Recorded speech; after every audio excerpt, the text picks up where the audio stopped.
I was working on a video a few weeks back defending Don Lemon from charges of racism. For those who missed that mini outrage, Lemon said white men, particularly right-wing white men, were responsible for most of the terrorism in the United States, a verifiable fact. The backlash was predictable, calling him a racist, Nazi, etc. You know, that thing the left is always accused of, but is constantly heard from voices on the right? While making that video, I kept asking myself, how did I get here?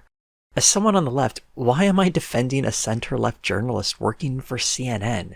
Have the lines of defense been pushed so far back that I'm arguing from the center now?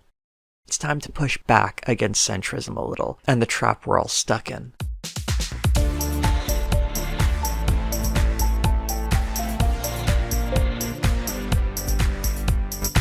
So I have to talk about a YouTuber named Nuance Bro. You can tell he's a man of nuance because in the recent US midterm election, according to his shirt, instead of voting for a Democrat or a Republican, he voted for nuance.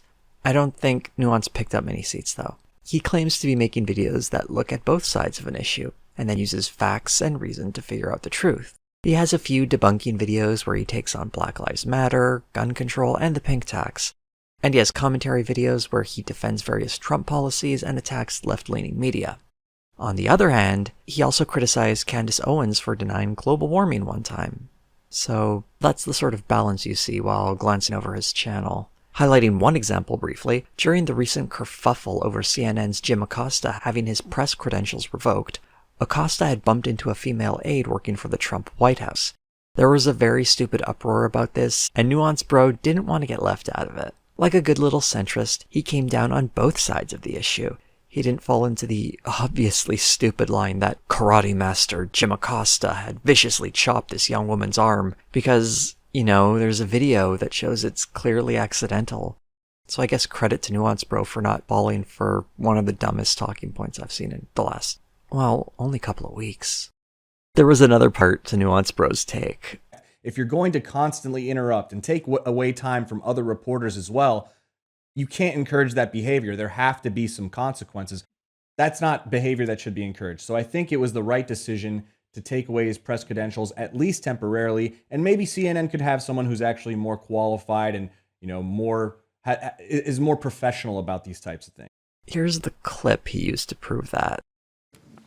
Thank you, Mr. President. I wanted to challenge you on one of the statements that you made in the tail end of the campaign. In the midterms. Here we go. If you don't mind, Mr. President, that this caravan was an invasion. As you know, Mr. President, I consider it to be an invasion. As you know, Mr. President, the caravan was not an invasion. It's a group of migrants moving up from Central America towards the border with the U.S. Thank you for telling me that. I appreciate it. Why did you characterize it as such? Because I consider it an invasion. You and I have a difference of opinion. They're hundreds of miles away, though. They're hundreds and hundreds of miles away. That's not an invasion. Honestly, I think you should let me run the country. You run CNN. All right. And if you did it well, your ratings would be much better. If I may ask one other question, Mr. President, if I may ask one other question, are you worried? That's enough. That's enough. Mr. President, I was going to ask one of the other folks. That's enough. Pardon me, ma'am. Mr. President, that's enough. Mr. President, I had one other question, if I may ask, on the Russia investigation. Are you concerned that you may have? I'm not concerned about anything with the Russian investigation because it's a hoax. That's enough. Put down the mic. Mr. President, are you worried about indictments coming down in this investigation? Acosta was pretty aggressive in his questioning, but ultimately he did sit down and let someone else have a turn. The whole exchange lasted 2 minutes. More important than Acosta's questioning was that Trump's answers were non-answers. When Acosta calls him out on it, Trump pivots to insulting him instead. The caravan was not an invasion. It's a group of migrants moving up from Central America towards the border with the U.S. Thank you for telling me that. I appreciate it. Why did you characterize it as such? Because I consider it an invasion. You and I have a difference of opinion. But do you think that saying we have a difference of opinion on what an invasion is a bullshit answer, and both Trump and Acosta know it. So Acosta pressed him on it, which is what journalists are supposed to do. And speaking of rudeness, during that 2 minutes, Trump said, Here we go. If you don't mind, Mr. President, come on. that this why did honestly, I think you should let me run the country. You run CNN, all right. And if you did it well, your ratings would be much better. CNN should be ashamed of itself having you working for them. You are a rude, terrible person. You shouldn't be working for CNN. Now, whose behavior is unsuited to being at that press conference? Nuance Bro also used some clips of Acosta shouting out questions at press events and presents this idea that the press should sit quietly, wait their turn, and be polite as possible to the president. When the president is lying to your face, calling you names, and saying you're the enemy of the people, I think the days of sitting politely and waiting for your turn are over. This play to civility has been keeping the press docile for years, and it's nice to see that changing. Nuance Bro's appeal to that is an appeal to a servile press that behaves in obedience to the power structures in the government. In other words, his appeal to nuance is an inherently right-wing stance. But here I am again, defending CNN, from the supposed center no less. How does this keep happening? We need to talk about centrism, both the real and fake kind. Before discussing political theory, I want to offer this disclaimer. I am not an expert on the subject. All of this comes from a basic understanding of political theory obtained from some light reading and the forethought to ignore especially stupid commentators such as...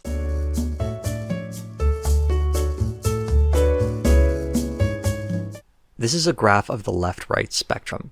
I know the two-dimensional graph is more popular nowadays, but for the purposes of this video, I want to focus on this one-dimensional one. Since it was made by me, it is, of course, absolutely accurate in all ways, without any trace of flaw or imperfection.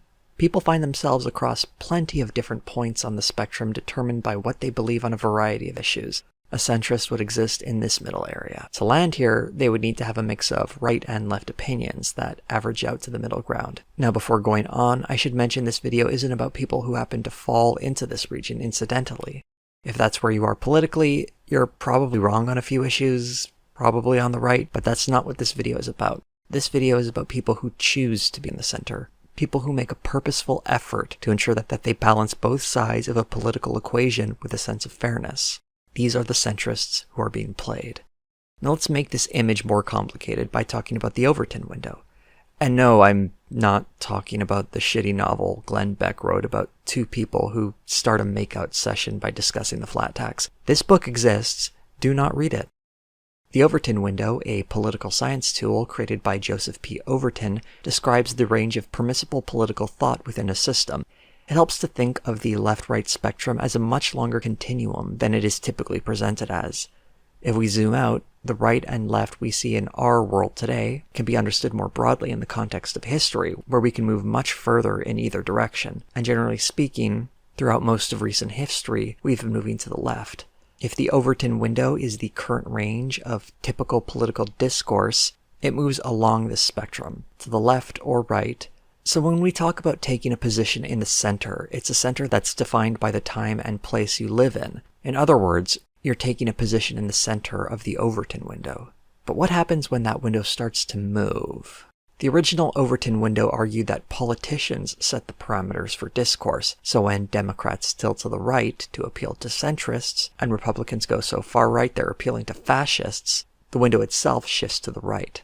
With the rise of the Tea Party in the aughts to the embrace of nationalism in Donald Trump this year, it's plain to see that right-wing ideology is on the ascent in the United States within political discourse, albeit perhaps not in actual public opinion. Here on YouTube, we've seen a surge in debates about race realism, ethno-states, anti-feminism, and other toxic ideas, many of these ideas having long been consigned to the dustbin of history. But now they're making a comeback, broadening the conversation and trying to reintroduce the ideas into our political discourse. This alteration of our political discourse can stretch or outright push the Overton Window further right. For those of us on the left, instead of debating more interesting topics, are having to fight for the protections of a free press from a president who doesn't like being asked tough questions. But where does this leave the centrist? Anyone who genuinely fell into the center should be starting to feel a bit more like they're on the left. Some of the ideals you claim to profess are currently under attack from the right, which still has considerable power in the US government and, to be honest, a lot of governments around the world right now. But the committed centrist, who sees virtue in always taking the middle ground, They find themselves being dragged along with the window, staying committed to seeing the virtue in both sides, even if that means moving along with a side that is now becoming increasingly hostile towards the values that this committed centrist supposedly held. Their commitment lies in appearing thoughtful, weighing both sides of a situation. The Acosta example is great. The right to a free press is in the very text of the Constitution, and freedom of speech is something we have heard about endlessly from these committed centrists. But now it's being abandoned, all in an appeal to remaining a committed centrist and trying to give credence to calls for civility from the Trump White House. In Nuance Bro's case, he's supporting kicking journalists out of the press pool because they ask a few too many questions in a way that he doesn't consider respectful. This is how the right is playing centrists and dragging them further to the right under the guise of remaining even-handed.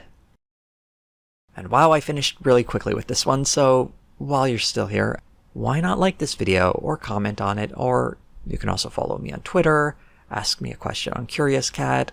If you really liked it, why not subscribe?